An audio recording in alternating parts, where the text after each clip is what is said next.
Assalamualaikum warahmatullahi wabarakatuh. Kami dari kelompok 3 yang terdiri dari saya sendiri, Yakub Pula, dan teman-teman saya, Fandi Matoka, Indrawati Lasumbu, Ingkawati Yunus, Nanda Cantika Paras Gaib, Pinasti Inunu, Salmaniko, Sri Aldara Biasa, dan Utami Baidi. Di sini kami akan mempresentasikan materi tentang penggunaan hukum pertama termodinamika. Pandangan umum hukum termodinamika. Kenaikan energi internal dari suatu sistem termodinamika sebanding dengan jumlah energi panas yang ditambahkan ke dalam sistem dikurangi dengan kerja sistem terhadap lingkungannya.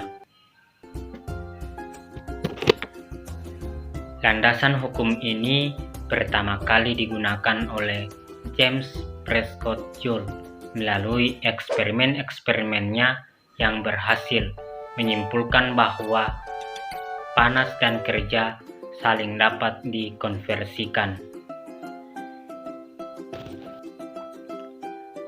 Kajian termodinamika secara formal dimulai sejak awal abad ke-19, walaupun berbagai aspek termodinamika telah dipelajari sejak dahulu.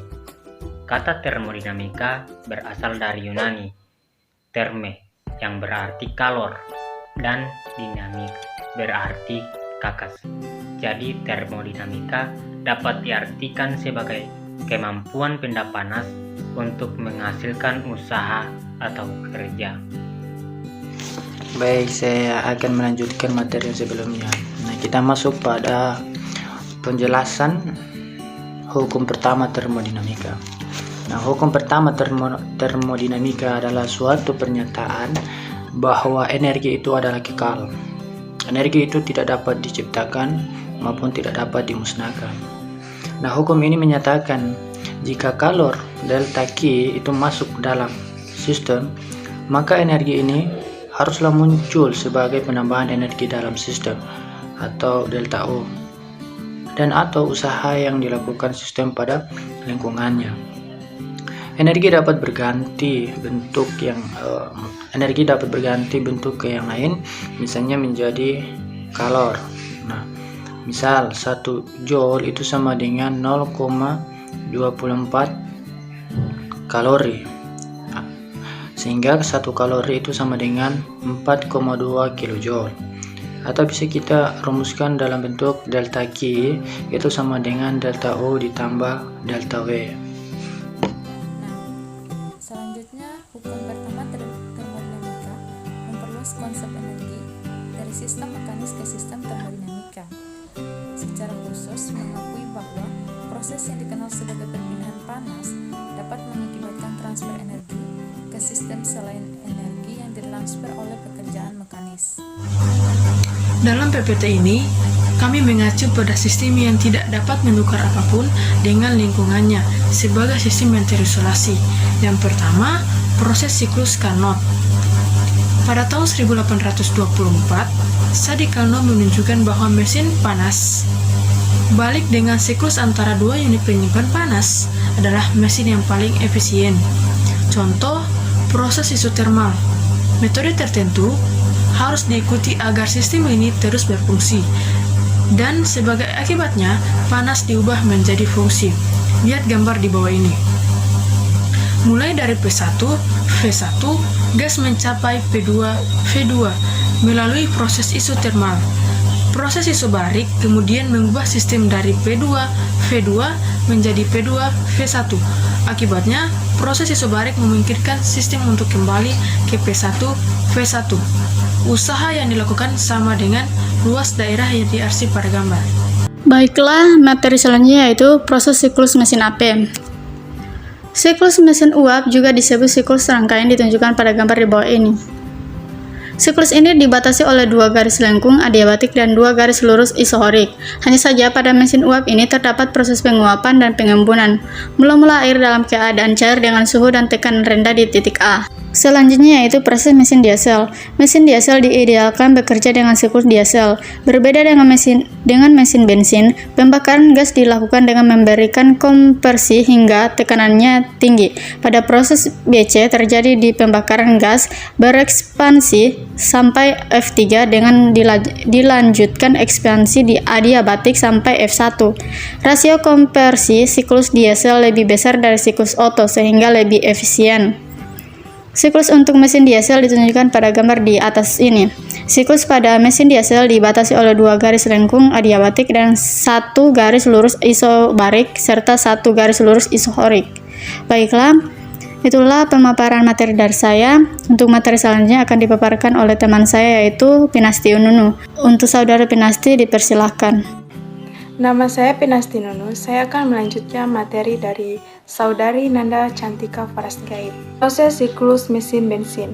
Proses dari mesin bensin ini dapat didekati dengan siklus Otto. Proses siklus mesin bensin dapat dilihat pada gambar di samping. Yang pertama, proses O ke A. Udara ditekan masuk ke dalam silinder pada tekanan atmosfer dan volume naik dari V2 menjadi V1.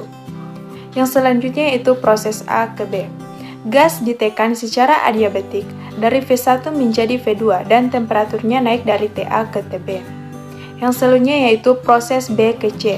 Terjadi proses pembakaran gas dari percikan api busi. Kalor diserap oleh gas QA. Pada proses ini, volume dijaga konstan sehingga tekanan dan temperaturnya naik menjadi PC dan TC. Selanjutnya proses C ke D. Pada proses ini, gas berekspansi secara adiabatik melakukan kerja WCD. Yang berikutnya yaitu proses D ke A. Pada proses ini, kalor QC dilepas dan tekanan gas turun pada volume konstan. Proses A ke O. Pada akhir proses, gas sisa dibuang pada tekanan atmosfer dan volume gas turun dari V1 menjadi V2. Bila campuran udara, bahan bakar dianggap gas ideal. Efisiensi dari siklus Otto adalah eta sama dengan 1 kurang 1 per dalam kurung V1 per V2 belas kurung kali gamma kurang 1 kali V1 per V2 disebut rasio kompresi. Sekian materi dari saya. Materi selanjutnya akan dibacakan oleh teman saya, Salma Niko. Kepada Salma Niko dipersilahkan. Baik, materi selanjutnya yaitu heat pump adalah peralatan mekanis untuk memanaskan atau mendinginkan ruang dalam rumah atau gedung. Bila berfungsi sebagai pemanas gas yang bersirkulasi, menyerap panas dari luar dan melepaskannya di dalam ruang. Bila difungsikan sebagai AC, maka siklus dibalik. Baik, itulah pemaparan materi dari saya. Selanjutnya akan dipaparkan oleh Saudari Utami Baidi. Baik, saya Utami Baidi. Saya akan melanjutkan materi dari rekan saya. Selanjutnya materi tekanan. Untuk gas dan cairan, istilah tekanan sering digunakan, tetapi untuk zat padat lebih sering digunakan istilah tegangan. Tekanan pada tiap titik di dalam fluida yang diam besarnya sama ke segala arah, dan tekanan didefinisikan sebagai komponen gaya yang tegak lurus pada suatu bidang persatuan luas. Tekanan P pada suatu titik di dalam fluida yang berada dalam kesetimbangan besarnya sama ke segala arah. Akan tetapi untuk zat cair yang pekat dan dalam keadaan bergerak, variasi tekanan terhadap kedudukan bidang datumnya merupakan suatu hal yang penting dan perlu pembahasan khusus di luar termodinamika. Dalam termodinamika klasik, umumnya diperhatikan tekanan fluida dalam keadaan setimbang, P sama dengan Fn per A. Dalam termodinamika klasik, umumnya diperhatikan tekanan fluida dalam keadaan setimbang, P sama dengan Fn per A. Sekarang kita masuk pada penggunaan hukum pertama termodinamika. Nah, pada penggunaan hukum pertama termodinamika ini terbagi atas 2 bagian. Yang pertama, ekspansi reversibel isotermal gas ideal, dan yang kedua itu ekspansi reversibel adiabatis gas ideal. Nah, saya akan menjelaskan terlebih dahulu penggunaan ekspansi reversibel isotermal gas ideal. Nah, itu terdapat ada W ref sama dengan min integral RT dV per V itu sama dengan min RT in V2 per V1, itu merupakan per mol gas. Nah, P1 V1 sama dengan P2 V2, sehingga W sama dengan RT in P2 per 1 itu merupakan N mol bahagi W sama dengan nRT in P2 per 1. Sehingga delta H dan delta U sama dengan 0 pada proses isotermal, W sama dengan min Q.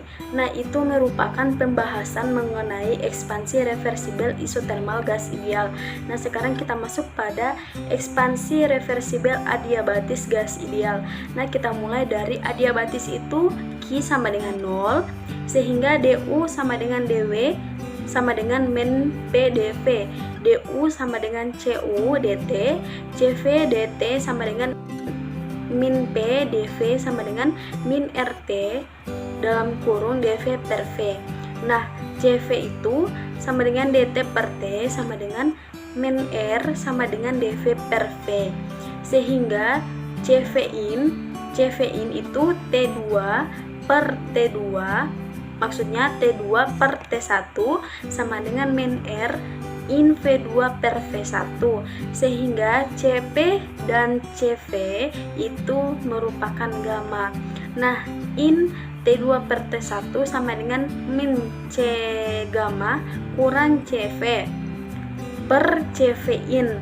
Nah, V2 per V1 sama dengan min dalam kurung gamma kurang 1 balas kurung in V2 per 1, sehingga T2 per T1 sama dengan V1 per V2 pangkat gamma kurang 1.